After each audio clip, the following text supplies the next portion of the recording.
recording? Yeah, we're recording. Okay, this is the cold open. Okay. Yes. I have a surprise for you. You have a surprise for me? I have surprise. What is the surprise? Do you want to see what I got from H Mart? I do want to see what you got This from is where H-Mart. me and Alex went after we Alex is my boyfriend. This is where we went after we had our date today. That I didn't get to go on. That you didn't get to go on. I got panda cookies. Panda cookies? He bought me bread. This is really good bread. Bread. It's cake. Bread. But it's it tastes like coffee and it's delicious, and I bought a lot of those. Coffee doesn't taste good. Yeah. Okay. I have leftover pasta because we went to Olive Garden. It was my first time at Olive Garden. First time at Olive? How were the breadsticks? At 20 years old. They're okay. Oh, just okay? People, they're too hyped. Like, Too hyped? I was expecting them to be like nice and soft and fluffy. They were crunchy. Really? Who wants a crunchy breadstick? You must have gotten bad breadsticks then. Okay. Because they're not usually crunchy. Okay. So. Well, now I'm disappointed. Olive Garden, you messed up on my first visit. Yeah, well, bad first impression. Okay, well, here's the next thing. This is the surprise.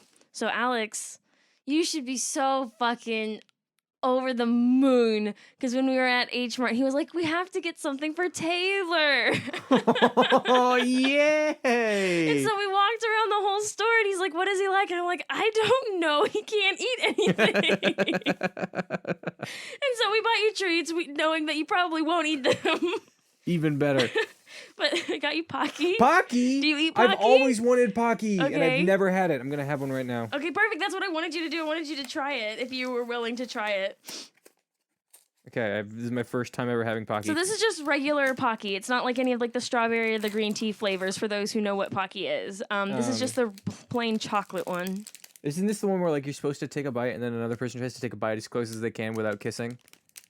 What? That's not a thing people do? I'm pretty sure people do that. Tell me it again. So you have to put one side in your mouth Uh-huh. and like the other person tries to bite off as much as they can without kissing you. That might be a thing. I've never heard of it, but At I least wouldn't. kids played it when I did that when I was in middle school. It might have just been a ruse to get them to kiss hot girls.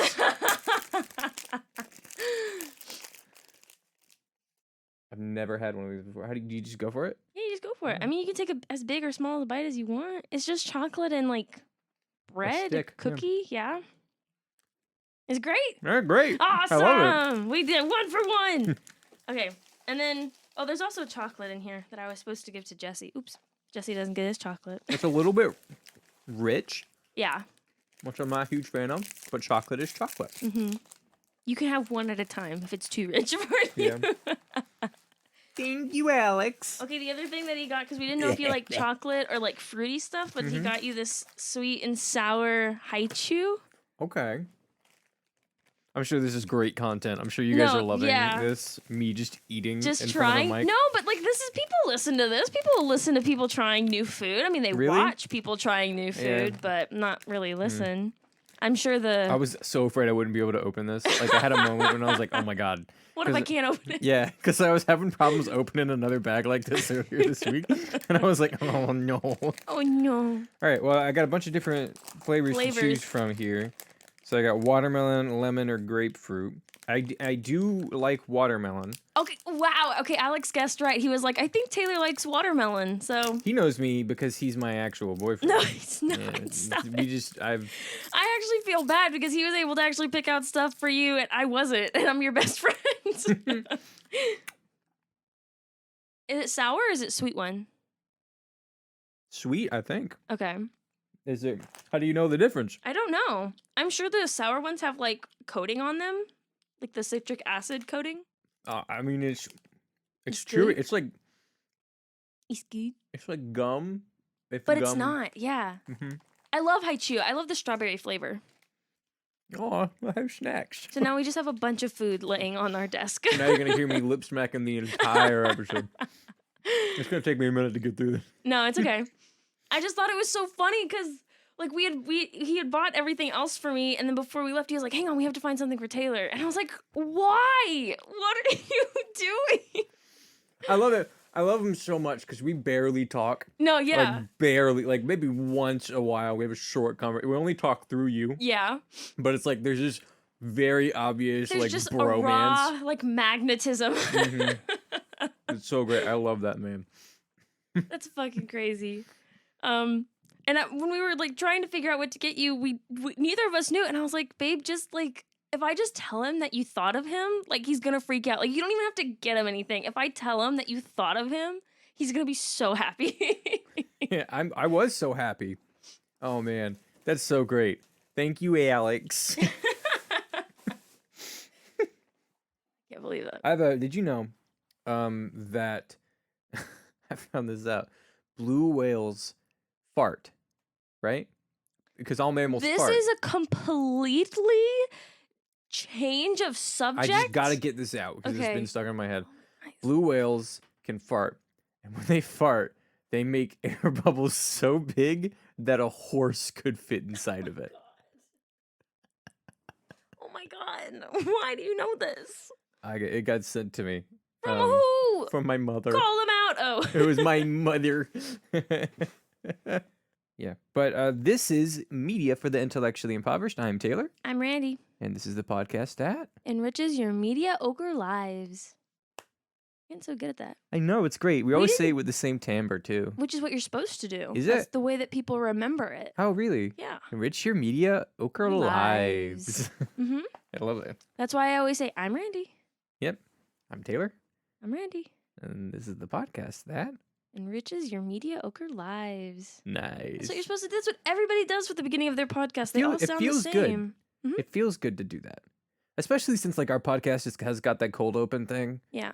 So it's like it's really like this is the start. This is it. This is where, I mean, like if you skip through, I don't know why you would skip through any of our podcast, but like How dare you are. How dare you. I know I have skimmed through the podcast, but I edit the podcast. So like I feel like I'm given free reign. I've listened to every episode ever. Even the stuff that we haven't put in. I've listened to everything ever because I sit here at every podcast. I am in all of the episodes. I never have re-listened. I've re-listened to some of them, some of our early stuff. And then I think the one that you posted last week I've listened to because I've gotten bored of the music that I listened to on the way to school. And so I've started reverting back to podcasts and I was like, I should listen to my own podcast. Listen to my own voice for a bit. Just feel bad. Just to like see what you're doing because I'm very not in the editing sphere. Yeah. And so I need to know that what you're doing is on brand for what I want as well. Yeah. Even though I trust you and I don't think you do anything to like fart, and just the That's entire all it is. whole It's episode, hour and a half. It's 40 minutes. I was going to say 40 minutes of just butt farts. Someone please make an edit of that. I will actually subscribe to your Patreon if you get an edit of that. Yeah. So Welcome back to Media. Welcome back to Media for this. We just recorded a little bitty pocket change episode because we got on a big tangent. Well, then where the heck did we start? When did the pocket change episode start? And good question. So we know how to segue into this next part, so you don't have to put the little music in the middle of the episode. We can just start with what we're talking about. Okay. What are we talking about? Nostalgia. I don't get it. You don't get it? I get nostalgia. Mm-hmm. I do. But you're going to be the first one to talk. I just want to say my reservations about this episode first.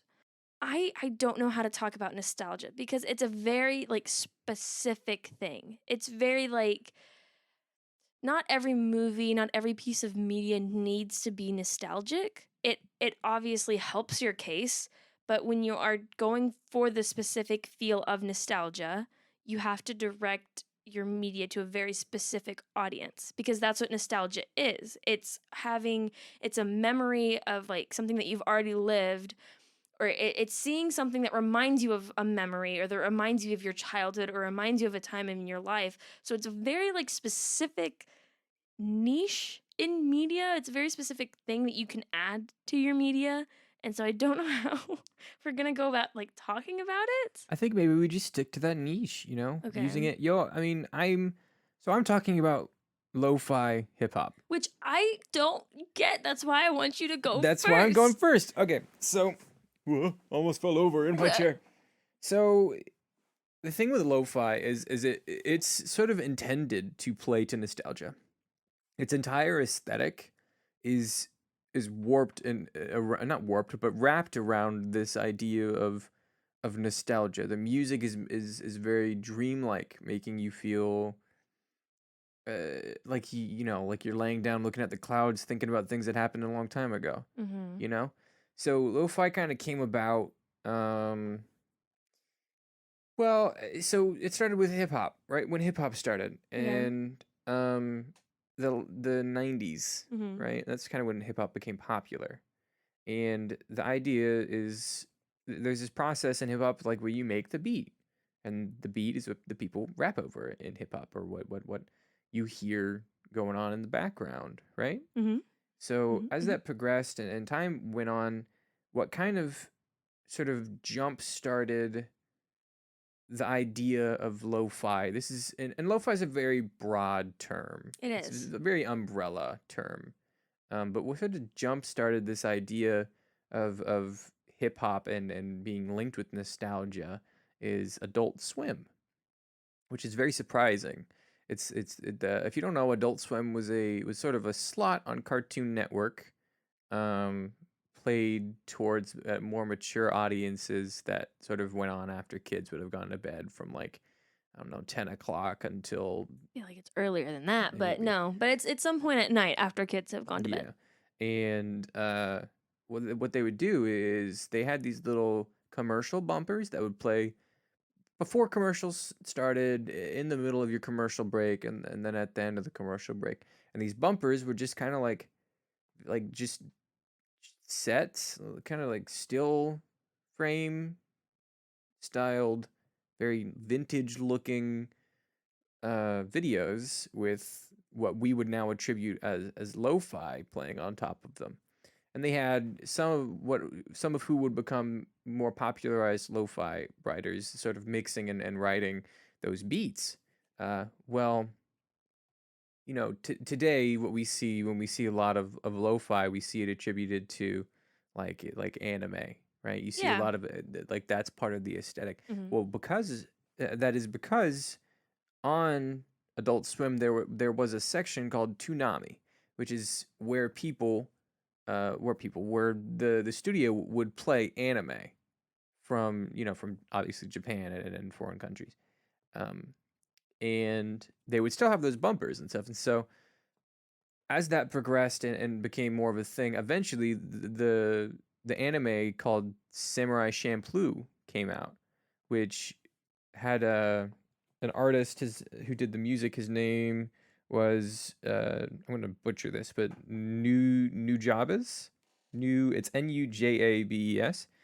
Um, American and way to pronounce it. yeah, it's a way to pronounce it. Probably not the right way. But he wrote the soundtrack and started this idea of sampling and taking older pieces and mixing them in a new light and giving them that hip hop feel.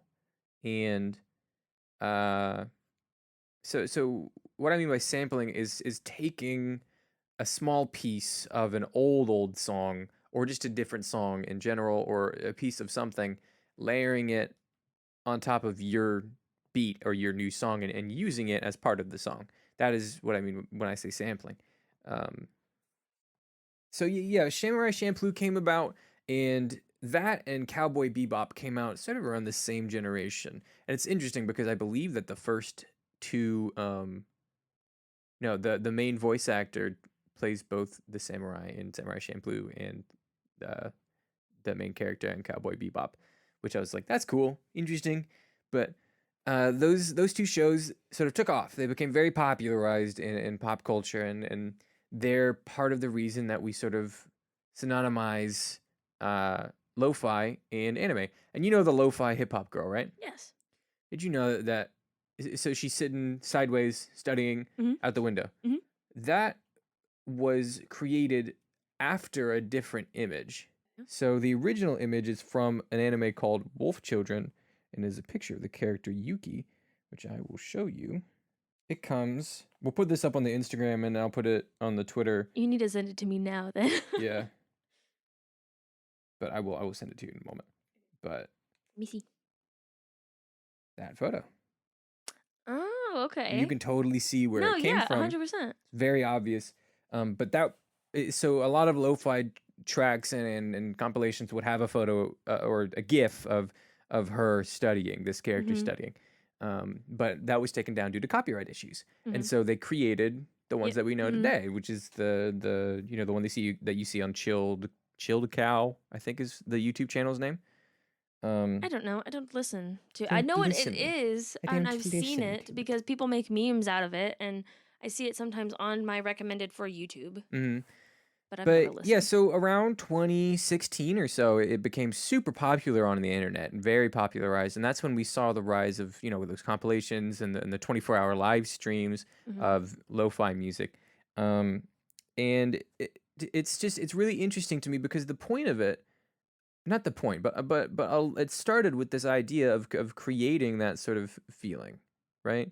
And a lot of tracks will do that feeling of nostalgia using things that we remember, trying to recreate the feeling of sitting in your room watching anime, and then that little bumper comes on. Did you watch anime as a kid?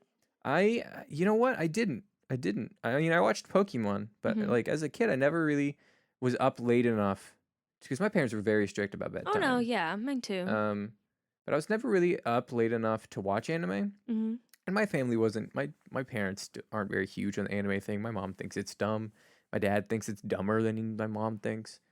Um, but yeah, I know, right? But here I am paying $7 a month to watch it and stream it on Funimation.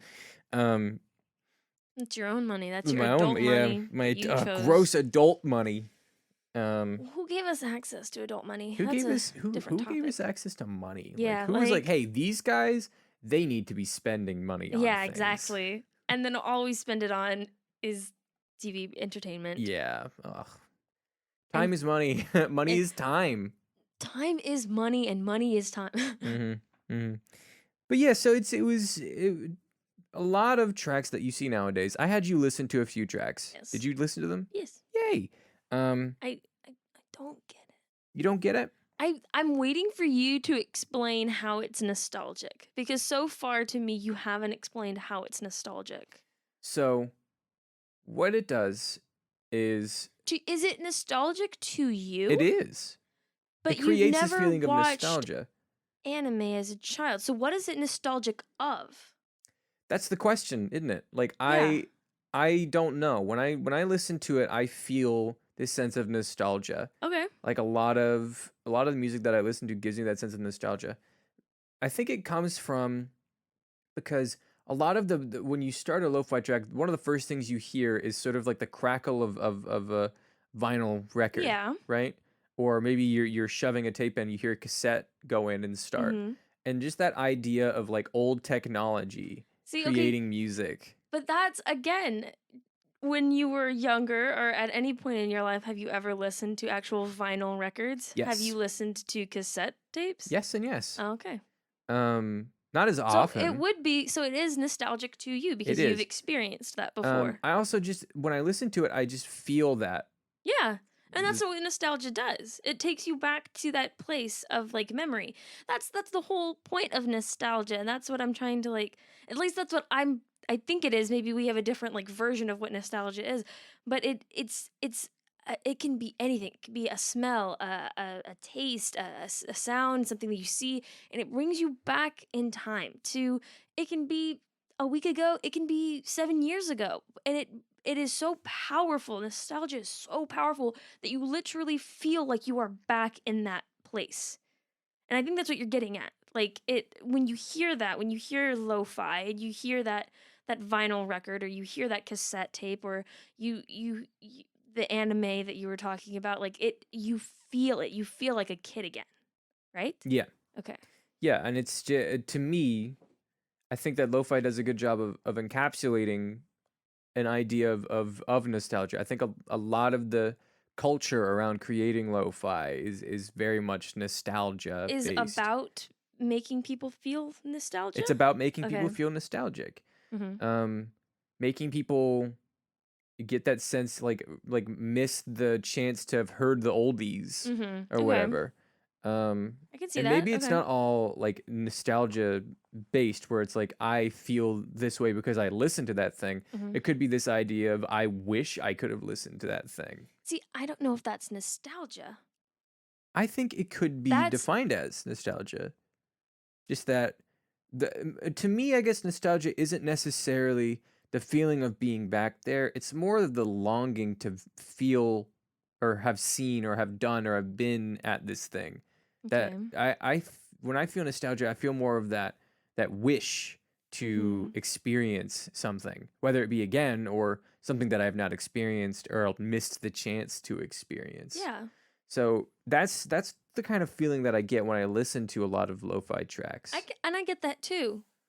I don't necessarily know if I would classify nostalgia as that, but I do get where you're coming from because I feel the same way. Like I've always thought that like I would have loved to live in like the 1970s and been a housewife and with a white picket fence with cheap gas and cheap houses and we missed out. Oh man, we missed. Who was the president in the 70s? It would have been in the 60s. It was Kennedy, Yes. and then the For 70s. No, for the 60s, yeah. Was the 70s Reagan? I was gonna say Nixon. Am I wrong? I don't know. Maybe it is Nixon. No, you know what? I think it is because that's the Vietnam War era, isn't it? The 70s.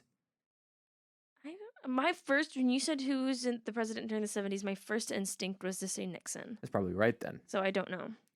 My next instinct was to say Abraham Lincoln, but I'm not. That is in the 1860s. Well, I mean the 60s, but yeah, I didn't specify which 60s. Richard Nixon was the president from 1969, so he was the president after Kennedy, because Kennedy was assassinated in 1969. He was the president until 1974. And then after that, I believe, was... Reagan. I don't know my presidents. I don't know either. I wish we could have seen... I feel nostalgia when I talk about past presidents. I don't think it's nostalgia. I think it's something else. There has to be a word for it. I want to say it's the fear of missing out, but it's not the fear of missing out because you've already missed it. The fear of missing out is you're worried that you're going to miss something. It's longing for something that's already gone, and there has to be a word for it. I think there is. It's nostalgia. And it's nostalgia. I don't think it is. Maybe it's not, but for the purpose of what I'm talking about. No, and I don't mean to like discredit what you're saying. No, absolutely. I'm just giving my opinion. We here as fellow intellectuals. I'm gonna look up the definition of nostalgia to spite you. Yeah, good, great. Do it. Make me feel bad. Or maybe I'll feel bad. A sentimental longing or wistful affection for the past, typically for a period or place with happy personal associations. Typically for a period or place. Not meaning that it has to be. It's just a longing for the past. It's a longing for the past. Boom. Okay. Cool. Nice. Tayler wins. Scoreboard. But Randy also wins, okay? Because it's just typically for a place, a happy personal. Randy also wins. It was the Randy also wins. It was like the flustered, like I have to not lose. Randy can't lose. It says typically for a period or place with happy personal associations. You just can't lose. I can't lose. What about Randy's not ashamed. What if we tied? We tied. Okay, we tied. There's a point on your side. There's a point on my side. But I think you won an argument in one of the others, so you technically have two on your side. Yeah, I don't. You see... We need a whiteboard. Oh, that's what we'll do.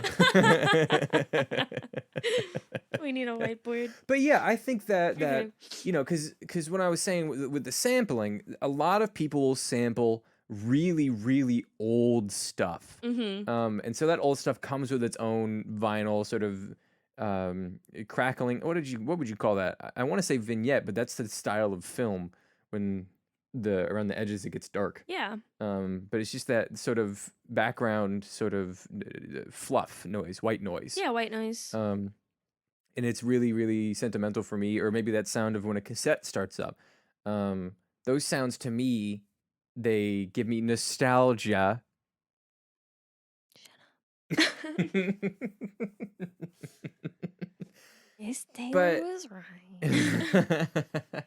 I don't know. I find it so. It's just a medium that does a really, really good job of, as a whole, just giving me that feeling, and that aesthetic is really pleasing to both the ears and like when you watch videos to the eyes. It's something that I think plays with, because the point of nostalgia is to make you feel something that, or a longing for the past, or typically past events that hold personal memories. Thank you. It's meant to make you feel something. Yeah, they use it very, very well. Mm-hmm. I think and it's not like slight emotion. Like all media is made to make you feel a specific sort of way, but nostalgia is something that's very powerful. yes. Especially when you have personal ties to it, when you have experienced that before.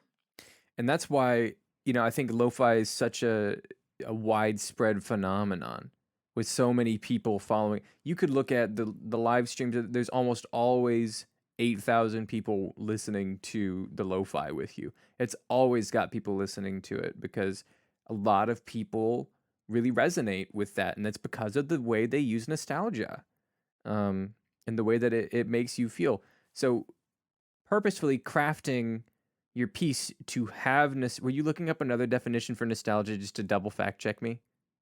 She nods in affirmation. Randy doesn't want to give it because Randy will be wrong. It's another point on the board for Tayler. Randy should have done her research.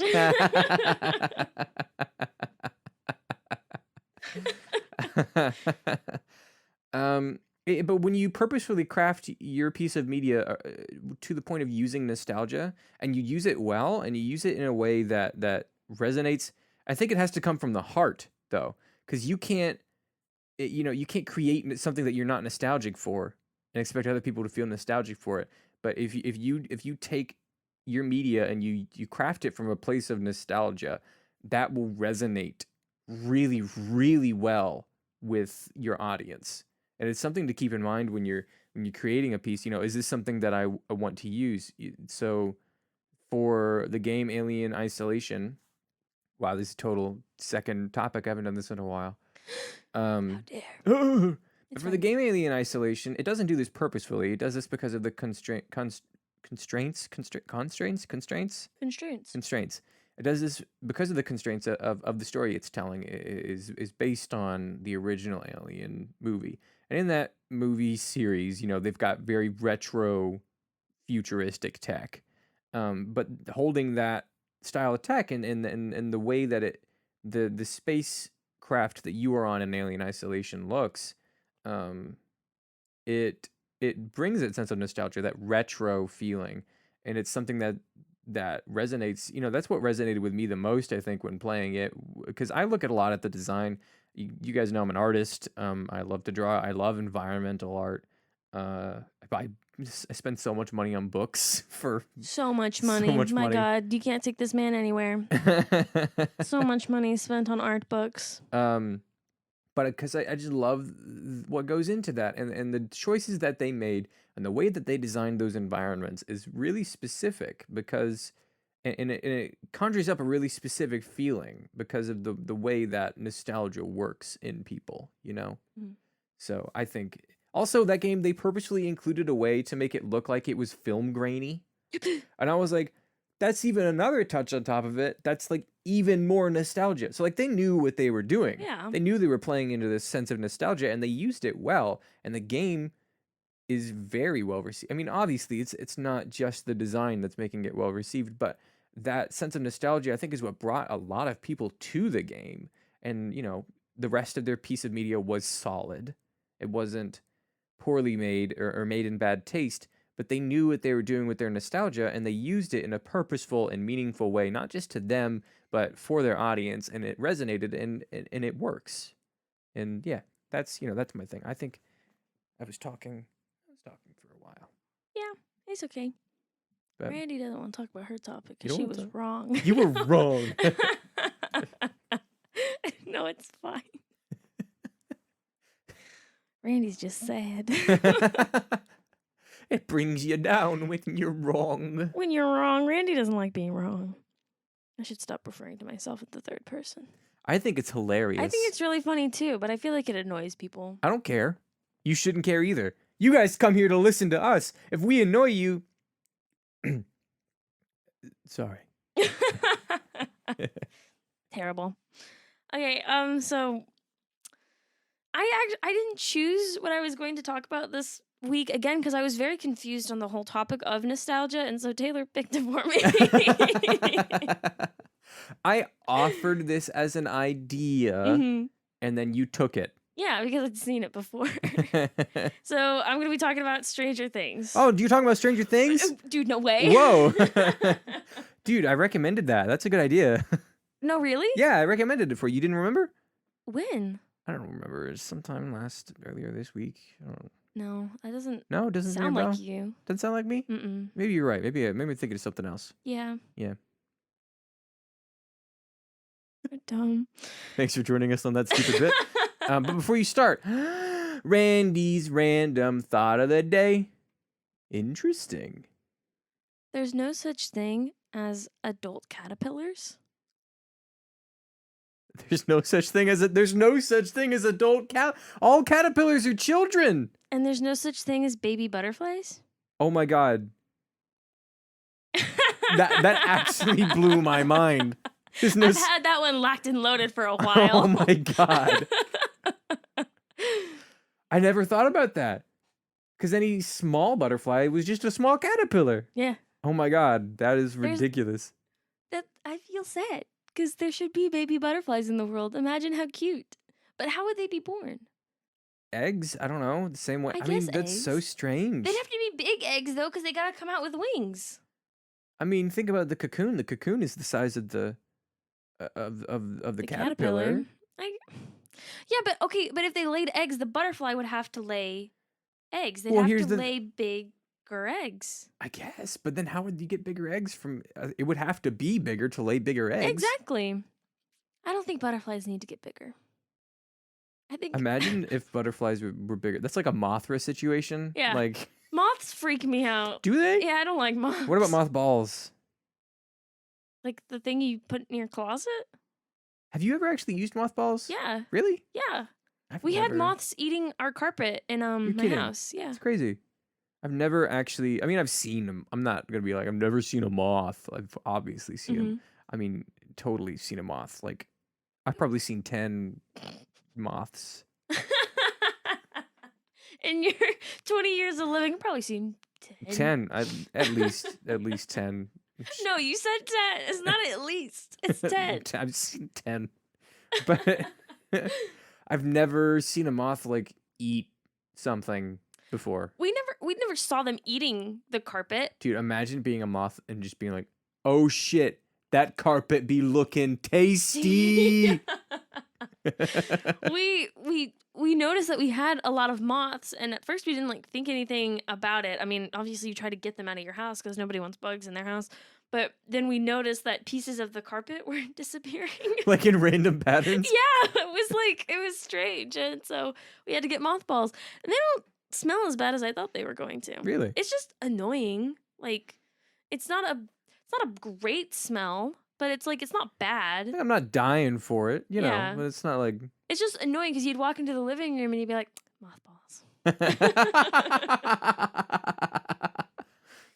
Mothballs. This episode is sponsored by Mothballs. Hey, you know mothballs. Walk into the living room. Mothballs. Perfect. You have to sing us out. Randy's random thought of the day. Wow, that was interesting. I'm glad that I sing love it every that. time. Yes. It's not like an actual sting. Yeah, it's just me.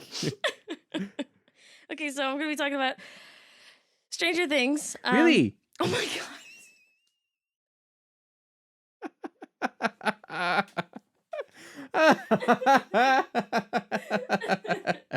It was. God. Why didn't I expect it? I should have known. It was like the pure enthusiasm in my voice. You're Like, so really? happy. I'm only going to be talking about season 1. Okay. I didn't get it out. Really? So You good. played that so well. It was great. I didn't remember that there was 3 seasons of Stranger Things. Oh goodness, there's 3 seasons. There's 3 seasons, Oh, and man. season 4 is on the way. They've said that for a while. I don't believe them. COVID happened. Sure. COVID. What is it but just mothballs, right? Eat a couple mothballs, get the COVID out. Please don't eat mothballs. Please don't listen to Taylor. I mean, Mothballs, we love you. Thank you for sponsoring us, but don't listen to Taylor.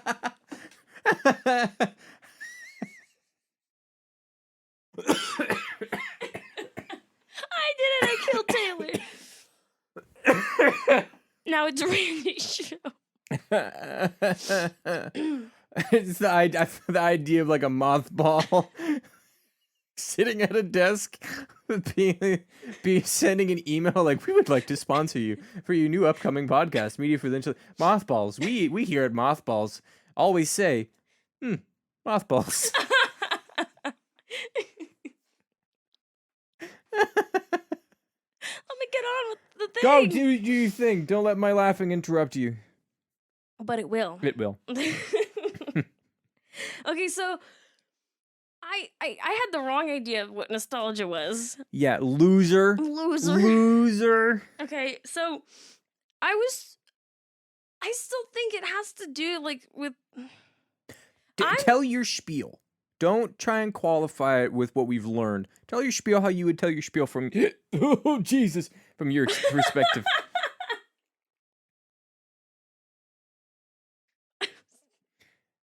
Tell it from your perspective what you believe. Jesus. Shut up. We gotta stop with too many bits. Okay.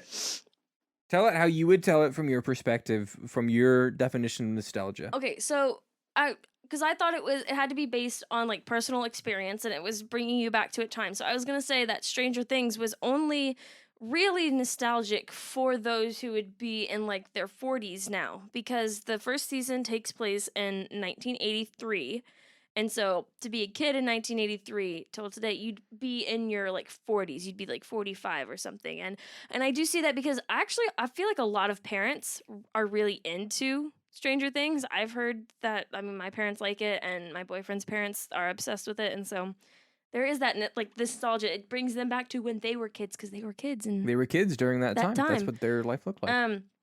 But trying to broaden it, I guess you could say that nostalgia doesn't typically have to do with just like the year or what was going on during that time. You can take like the major like themes or things that were happening in the show that could be nostalgic for some people. So like just your childhood in general and like being with friends and playing board games, because that's what I did as a kid and that's what I found nostalgic about the show. Nostalgic. Air quotes. Air quotes.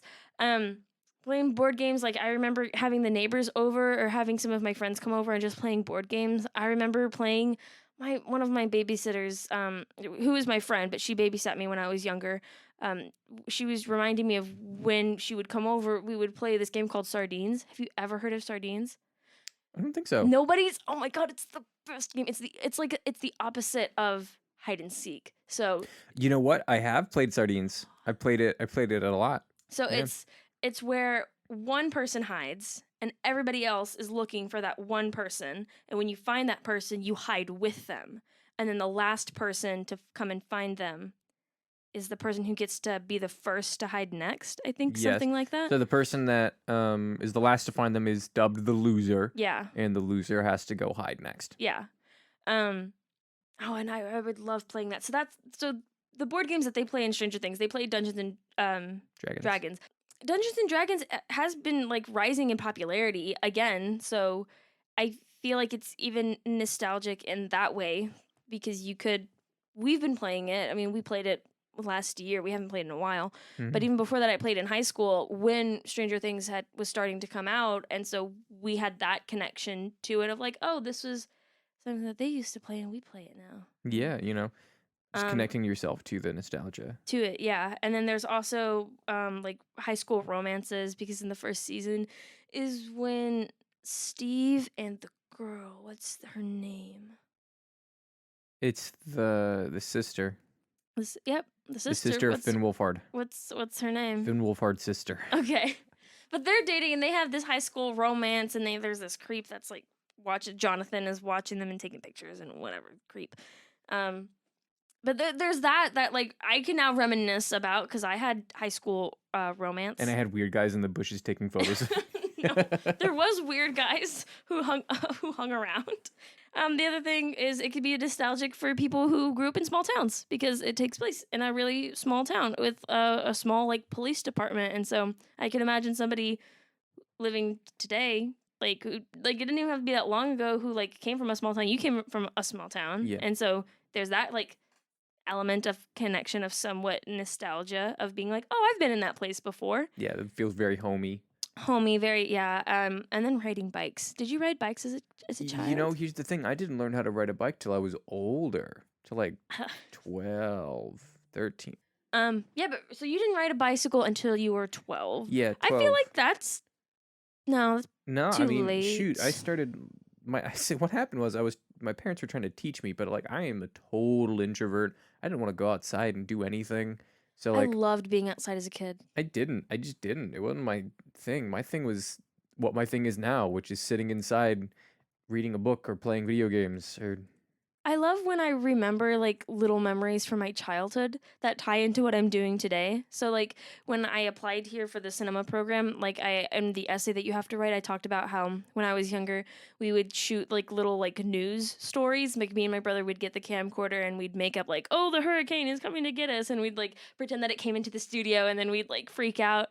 And you reminded me because I loved playing outside when I was little. I would pretend that I was like in a film. Like I wouldn't pretend that I was in like a world or something that like, oh, I'm in like the fantasy world. A fantasy world with castles and stuff. I'm like, no, it's a movie and there's a camera and I have to pose for the camera and I have to do all these things. I remember we had this little Jeep, like you know the little like automatic cars. Yeah. My brother was driving it and I was like, okay, Maxwell, you have to. My brother's name is Maxwell. You have to like drive really fast in the backyard, like go as fast as you can, and I'm gonna lean out the side and I'm gonna like grab flowers and something, because you know like action movies, like there's always a guy who like you need something on the ground, and so you lean out of the car and you grab it real quick as you're going real fast, and he didn't get it. Like he would stop right at the flowers and I'm like, no, Maxwell, you gotta keep going. You keep going. You can't stop. You need the momentum. Like I will grab the flowers, don't worry about me grabbing the flowers, you just gotta keep going. Yeah, no, if you stop we'll get caught. We'll get caught, exactly. Somebody's chasing us. Oh my gosh, that just made me so happy to remember that. Yeah, feeling some nostalgia? Yes, I'm very nostalgic. But that's not to do with bicycles. Me and Maxwell, my brother, we learned how to ride bikes, and we would just ride around the neighborhood back when it was like safe, I guess. And we live right next to the airport, and so there's this old like abandoned like strip of like plane strip down. And so we'd ride that back and forth. Oh, so much fun. Yeah. I mean, I never really did a whole bunch of outdoorsy stuff. My parents made me do soccer. I can't imagine you playing soccer. Right? I mean, the only sport that I really, really enjoyed was basketball. I can't imagine you playing basketball. You can't imagine me doing anything athletic. No, I cannot. Yeah.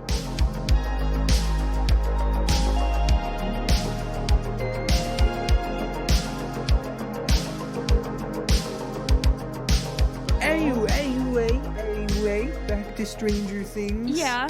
So those were just the things that I could come up with about why it would be nostalgic, because of just those like specific elements of what you could have experienced in your childhood, or what it could have been similar to a broad range of audience. Because again, I thought it had to be personal, and so I thought this show would really technically only be nostalgic for people in their 40s, because they had actually lived in that time, and they had like cassettes back then, right? And not vinyls. It wasn't that far. I mean, they had vinyls, but it wasn't a big thing. Like they were transitioning into like cassettes and stuff like that. Yeah. So people in their 40s and even older than that, like they are the ones who really feel nostalgic about that era because they actually lived it.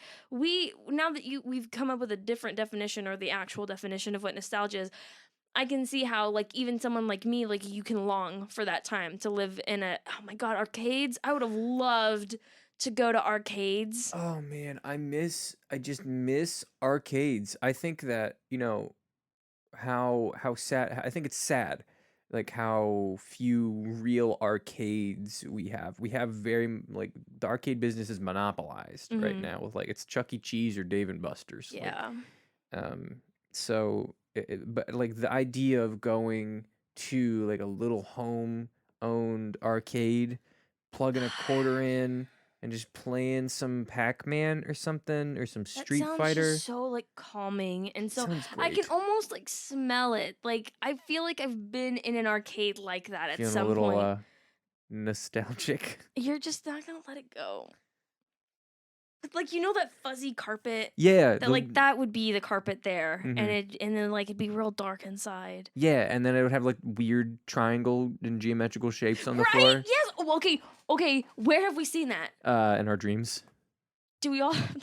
No, because I was exactly what I was thinking. I was like, it's that fuzzy carpet, and the colors are like hot pink and neon green and Yes. like blue, and I'm there's like triangles I and am little convinced. squigglies. I am absolutely convinced that everyone has dreams that like are either all these dreams are the same or we're all being transported to some liminal space Mm-hmm. and like we've all seen it. Because have you ever seen like Dreamcore images?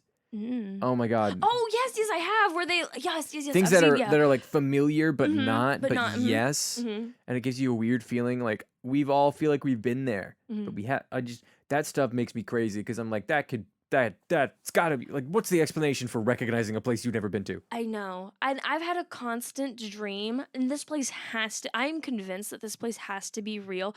I've had a constant dream of me and friends being trapped in this mansion. And it's freaking huge. But the main thing that I could describe it to you, like the crown molding and the ceiling and everything is painted in gold, and you have these giant staircase in the middle with red carpet leading up it. And it's this old like Victorian house, vintage, and if you walk behind the stairs, there's another set of stairs coming up. So you have like 2 points to get up to the second floor. And I've had multiple dreams about this, and it has to exist. It sounds like the Winchester House. Have you ever heard of that? It's a house built by some crazy old bat. Oh my god. No, but to like confuse people, it's I Uh-huh. don't remember the exact story, but basically the house is built super confusingly. Like Mhm. it's got staircases that lead to nowhere, Okay. staircases that you can't get to, and hallways that end with doors that open to a brick wall. It's just really confusing. People like believe it's meant to trap ghosts or something, Mm. and it's supposedly haunted. But you know what can you believe from that kind of stuff? Mm. Yeah.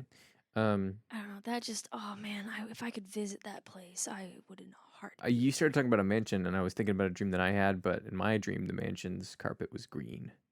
No, it's red. It's like a burgundy. And Hmm. then there's this huge chandelier, this crystal chandelier hanging. It's a very luxurious place. It's a mansion, obviously, and my friends are trapped in. Me and my friends are trapped in there, and we're being chased by something, but I can't tell you what we're being chased by. That's some creepy shit. But it's the same dream. It's the same place. It's the same friends. That place has to exist. Right? That's how I feel. I get a lot of like old malls. Oh yeah, I get a lot of dreams where I end up in really old malls, that's and another there's nostalgic thing from Stranger Things. But yeah. I have this one. This is gonna go on for so long. Um, another packaging. No, go I ahead. have this one dream that I have. I'm not sure if if the dream is recurring or if the location is. Or have you ever had a dream where like your dream came up with a memory that didn't exist? Yes. Yeah, that maybe that. I don't know. But I've dreamt that I've been in this mall, and one of these areas is like a corner of the mall, and you can go into this store, and in the corner of the store there's this like you move a mannequin over, and there's like a trap door, not a trap door, but like door in the wall, like a small door in the wall that you have to Mm-hmm. crawl through that, and there's another store in there. But then there's another wall to crawl through that wall, and it gets to a room filled with guitars, and then in that room is where I would get my guitars, and I would play stuff like my bass guitar. I would get a bass guitar in there, Mm-hmm. and I'd play stuff, and then like people would get lost in there, and I was trying to find, I would go in there and I'd leave and I'd try to find my friends and I couldn't find anyone. And I remember very distinctly there's an elevator, and then next to it is one escalator going another way. Then behind that escalator, like by like 5, 6 feet, is another escalator going the other way. Mm-hmm. And then there's like a bridge walkway between the two, like the part of the section that's turning, and then the other part. It's like a corner thing. It's very specific. I'm like, Mm-hmm. like where does my brain come up with this stuff? Our brains are very powerful. So I do not doubt for a second that, like, either we can create those spaces that we're talking about in our dreams, like our minds are just that powerful that we can just like create those spaces to that like minute of detail, or that we can tap into something. We can see something. We can whatever you were saying before about this outside of like space. I don't know. Our brains are so powerful. Yeah. Sorry, that was my rant. That was your rant-y. My ranty. Yeah, I mean, when it comes to nostalgia, like we were saying, our brains are powerful. It can bring you back Yeah. to the moments that you wish, or it can create that feeling of a longing for something that you've never even had. Yeah. And that's nostalgia. You've never experienced before. And so using that in your media, and that's not to say that every piece of media that you ever create will need nostalgia. Mm-mm. There are very, very many pieces of media that do not have nostalgia, and they still work extremely well. But knowing that nostalgia is a very powerful tool to use in your media, and taking that into account, that it's not something you need, but it is one of your tools. Yes. It's something that you can use Mm-hmm. to make your piece of media more impactful or resonate better. So, keep that in mind when you're creating anything, when you're creating a story, when you're making music, when you're doing what you do, what you love. Like, nostalgia it's probably one of the most powerful tools in your asset, but it's not to be used lightly. Mm. So don't just play something in the 80s because you think it would have nostalgia. If the 80s means something to you, and it really does mean something to you, and that space in your head, or you really admire that time or whatever, it has to come from a place in you as the creator of the media that is important, or that has meaning, or that has nostalgia for you, if you want it to resonate with your audience. So yeah, that's what I say. No, and I feel like I barely talked about Stranger Things, but Stranger Things does nostalgia very well, and that's why I believe it's so popular. But the other thing that you need to know about nostalgia, in the sense that if you're going to use it, like, you need to know how to use it.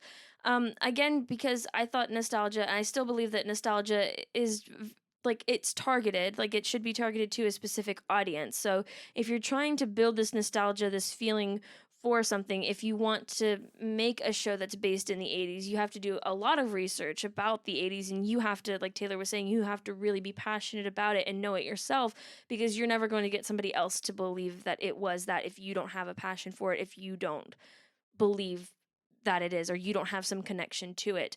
And then if you're going to use nostalgia, make sure you know who the intended audience is. Make sure that if you are going to be basing it in the 80s, think of that some of your audience is probably going to be in their 40s or 50s. If you're going to base it in the early 2000s, your audience is going to be people who are like in their 20s. And so directing the audience that you want to get also has to do with nostalgia. And it doesn't have to do directly with that, because again, like Tayler was saying, it's a broad range, and it can just be a longing for the past. But also know that if you're going to use nostalgia, it will be directed, and it will be more powerful for specific audiences. And maybe you need to decide whether you want to cater more towards those audiences, or if you want to cater to a broader spectrum of people.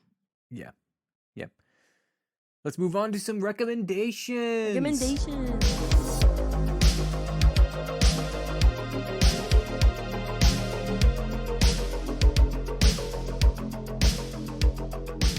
First? I'm gonna go first. Go first. Sure. Go first. That 70s show. That 70s show. Mhm. Aaron? I didn't live in the 70s. Well, are you sure? Yeah. Really? Sure. Your 20-year-old self has never lived in the 70s? Are you sure about that? But that 70s show is a sitcom? Yeah. Yeah, it's a sitcom. Yeah. That takes place in the 70s. That follows a group of friends and their day-to-day lives during the 70s, and they're getting into situations that are comedic. Sitcom. There's romance, there's friendships, there's heartbreak, everything that you can expect to be in a sitcom.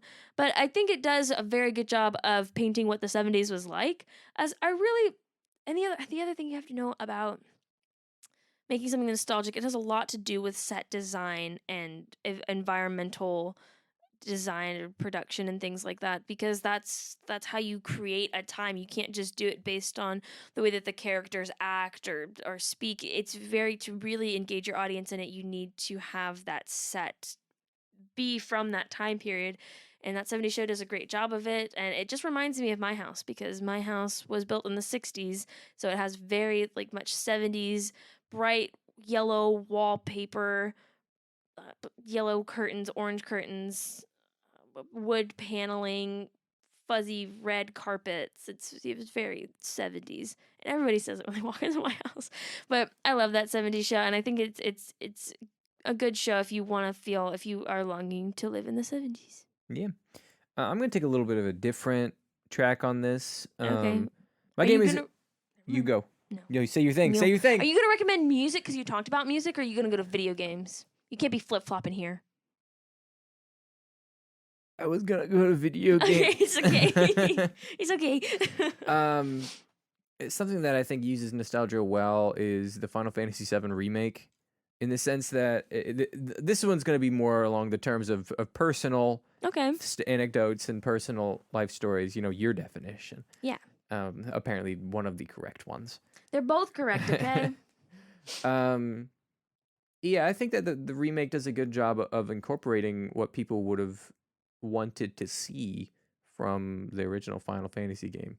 So it plays a lot with the original layout of the game, and the redesigns of the characters aren't super out there, and the maps are exactly the same but just updated and placed in a different light. And I think that the game does a good job of taking that source material of the classic game and being like, we know what you guys loved about this.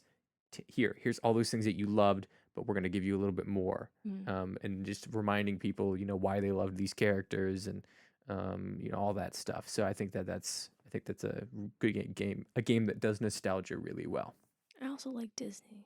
Disney's good. See, this is what I'm talking about. Nostalgia is specific because if we're talking about things that are nostalgic to me, Disney is nostalgic, because I remember putting in VHS tapes into my little TV at 3 a.m. when my parents thought I was asleep. I'd wake up because I need noise to fall asleep. Ever since I was a child, I'd need noise to fall asleep.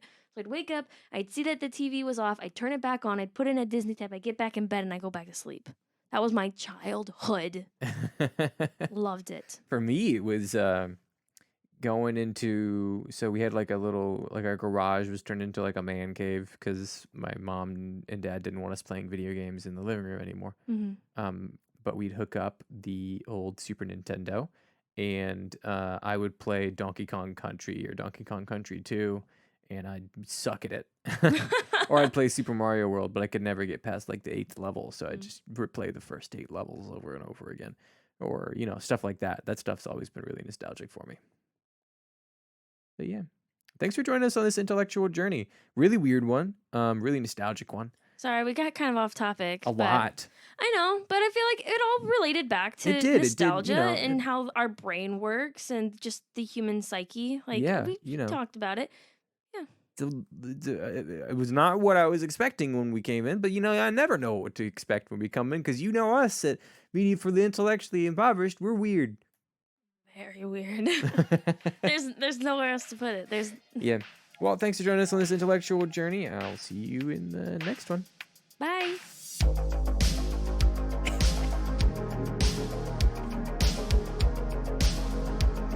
Media for the Intellectually Impoverished is produced by Trey Taylor Smith and Miranda Randy Zapes.